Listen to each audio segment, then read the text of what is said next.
வணக்கம் மீனராசி நண்பர்களே. வரக்கூடிய குருபெயர்ச்சியில் உங்களுக்கு எந்த மாதிரியான பலன்கள் கிடைக்க போகுது அப்படிங்கிறத தான் இந்த பதிவில் நாம் பார்க்க போகிறோம். குரு பகவான் உங்களுடைய ராசிக்கு 2வது ராசியில் தான் இருந்தார். தற்போது 3வது ராசிக்கு பயிற்சியாக போகிறார். அதாவது மேச ராசியிலிருந்து ரிஷப ராசிக்கு பயிற்சியாக போகிறார்.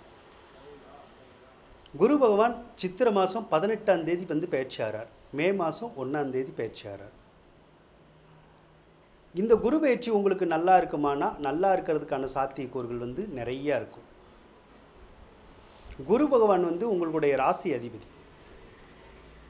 அவர் 3வது இடத்துல இருக்கிறது நன்மைகளையே கொடுக்கும் அப்படின்னு நம்ம சொல்லலாம்.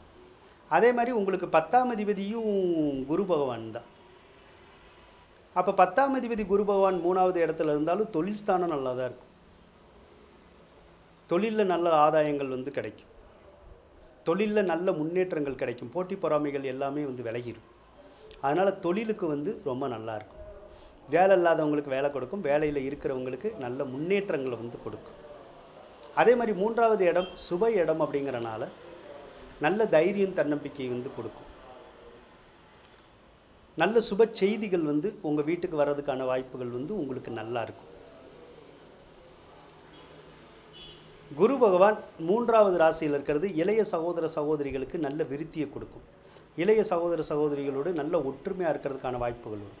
அவங்க மூலமாக நல்ல நன்மைகள் கிடைக்கிறதுக்கான சாத்தியக்கூறுகள் இருக்கும். அந்த இளைய சகோதர சகோதரிகளுக்கு இட மாற்றங்கள் ஏற்படுறதுக்கான வாய்ப்புகள் இருக்கும். வீடு விட்டு வீடு மாறுறது, ஊர் விட்டு ஊர் மாறுறது, அந்த மாதிரியான பலன்களை குரு கொடுக்கறதுக்கான சாத்தியக்கூறுகள் நிறைய இருக்குது அப்படின்னு நம்ம சொல்லலாம். அதே போல் குரு பகவான் 3வது இடத்துல இருந்தாலும் பொருளாதாரத்தில் உங்களுக்கு குறைவுகளை கொடுக்காது. அப்போ பொருளாதாரம் உங்களுக்கு நல்லா தான் இருக்கும். அதாவது பணவரவு உங்களுக்கு இருக்க தான் செய்யும். பணவரவில் உங்களுக்கு பெரிய பிரச்சனைகள் இருக்காது. ஏதோ ஒரு வகையில் நமக்கு தேவையான பணம் வந்துடும். செலவுக்கு தேவையான பணம் கிடச்சிடும். செலவுகளை ஈஸியாக மேனேஜ் பண்ணிடலாம்.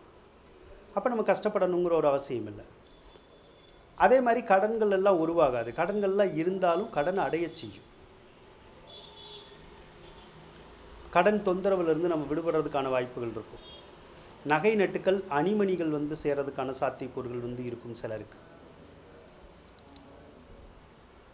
அதே போல் கல்வி சம்மந்தப்பட்ட விஷயங்களில் நன்மைகள் கொடுக்கும். கோர்ட்டு கேஸு வம்பு வழக்குகளில் சாதகமான சூழ்நிலைகளை குரு கொடுப்பார்.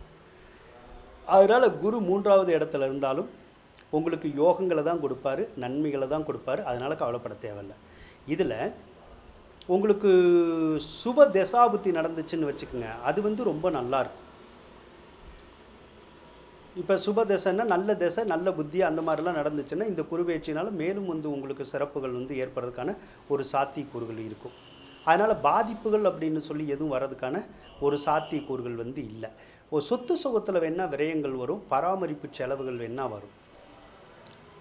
அதே மாதிரி தாயாருக்கு கொஞ்சம் விரைய செலவுகள் வரும். தாயாருக்கு கொஞ்சம் மருத்துவ செலவுகளை மட்டும் அந்த குரு கொடுக்கறதுக்கான ஒரு சாத்தியக்கூறுகள் கொஞ்சம் இருக்குது அப்படின்னு நம்ம சொல்லலாம். சரிங்களா? சரி. அதே போல் குரு பகவானுடைய பார்வை அப்படின்னு சொல்கிறோம்ல, அது பார்வைப்படக்கூடிய இடங்கள் ரொம்ப சிறப்பாக இருக்கும். குரு பகவான் 5ஆம் பார்வையாக உங்களுடைய ராசிக்கு 7வது ராசியை பார்ப்பார். அப்போ கணவன் மனைவிக்குள்ள நல்ல ஒற்றுமை இருக்கும், நல்ல அந்யோன்யம் இருக்கும். கணவன் மனைவி உறவு ரொம்ப சிறப்பாக இருக்கும் அப்படின்னு சொல்லலாம். திருமணம் ஆகாதவங்களுக்கு திருமண பாக்கியம் கைகூடி வரும். ரொம்ப நாள் ஆகி திருமணம் ஆகாதவங்க இப்போ முயற்சி பண்ணிங்கன்னா கூடிய சீக்கிரமே இந்த குருபெயர்ச்சியில் சிலருக்கு கல்யாணமே நடந்துடும் அல்லது நிச்சயதார்த்தமாவது நடக்கும். அதனால் திருமணம் சம்மந்தப்பட்ட விஷயங்களுக்கு இந்த குரு பார்வை உங்களுக்கு உதவி செய்யும் அப்படின்னு நம்ம சொல்லலாம். அதே மாதிரி குரு 7ஆம் பார்வையாக உங்களுடைய ராசிக்கு 9வது ராசியை பார்க்கும். 9வது ராசிங்கிறது பாக்கியஸ்தானம். நல்ல பாக்கியங்கள் கிடைக்கக்கூடிய இடம். அந்த இடத்த குரு பார்த்துச்சுன்னா நல்ல யோகங்கள் கிடைக்கும். இந்த குரு பயிற்சியில் நல்ல மன மகிழ்ச்சி இருக்கும். பூர்வீக சொத்துக்கள் கைக்கு கிடைக்கும். தந்தை வழி உறவு முறைக்காரர்கள் சிறப்பாக இருப்பாங்க. வெளிநாடு சார்ந்த நன்மைகள் கிடைக்கும். வெளிநாட்டில் வேலை பார்க்குறது, வேலை கிடைக்கிறது, விசா கிடைக்கிறது, பிஆர் கிடைக்கிறது, இந்த மாதிரியான விஷயங்களுக்கெல்லாம் உங்களுக்கு நன்மைகளை அந்த குரு பார்வை உங்களுக்கு கொடுக்கறதுக்கான சந்தர்ப்பங்கள் நிறையா இருக்கும் அப்படின்னு சொல்லலாம். 9ஆம் பார்வையாக 11வது ராசியை பார்க்கும். 11வது ராசிங்கிறது உங்களுக்கு வெற்றிகளுக்குடைய இடம். அப்போ எந்த காரியம் செஞ்சாலும் உங்களுக்கு வெற்றிகளை வந்து அது கொடுக்கும், மகிழ்ச்சியை வந்து கொடுக்கும், நல்ல சந்தோஷமாக இருக்கலாம், நினச்சதில் பூராமே நம்ம ஜெயிக்கலாம், போட்டித் தேர்வுகளில் கூட நம்ம ஜெயிக்கலாம். அதே மாதிரி எதிர்பாராத உதவிகள் வந்து நமக்கு கிடைக்கிறதுக்கான சாத்தியக்கூறுகள் வந்து உங்களுக்கு இருக்கும். ஆக குரு இருக்கிற இடமும் உங்களுக்கு நன்மைகளை தான் செய்கிற மாதிரி இருக்குது. அதே மாதிரி பார்க்குற இடமும் உங்களுக்கு வந்து நன்மைகளை செய்கிற மாதிரி தான் இருக்குது. இப்போ 7.5 சனி வந்து உங்களுக்கு நடக்குது. 7.5 சனி ஸ்டார்ட் ஆகிருக்கு. 7.5 சனியை பற்றி கவலைப்படாதீங்க. 7.5 சனி எப்பயுமே வந்தோன்னே வந்து வேலை செய்யாது, வந்தோடனே கெடுபலன்களை வந்து தராது. அதனால் பயப்பட தேவையில்லை. அதோட இப்போ நமக்கு குரு சிறப்பாக இருக்கிறனால அதுலேயும் நமக்கு பயம் தேவையில்லை. அப்போ நம்மளுடைய தொழிலும் நல்லா தான் இருக்கும், பொருளாதாரமும் சிறப்பாக இருக்கும், ஹெல்த்தும் நல்லா தான் இருக்கும்.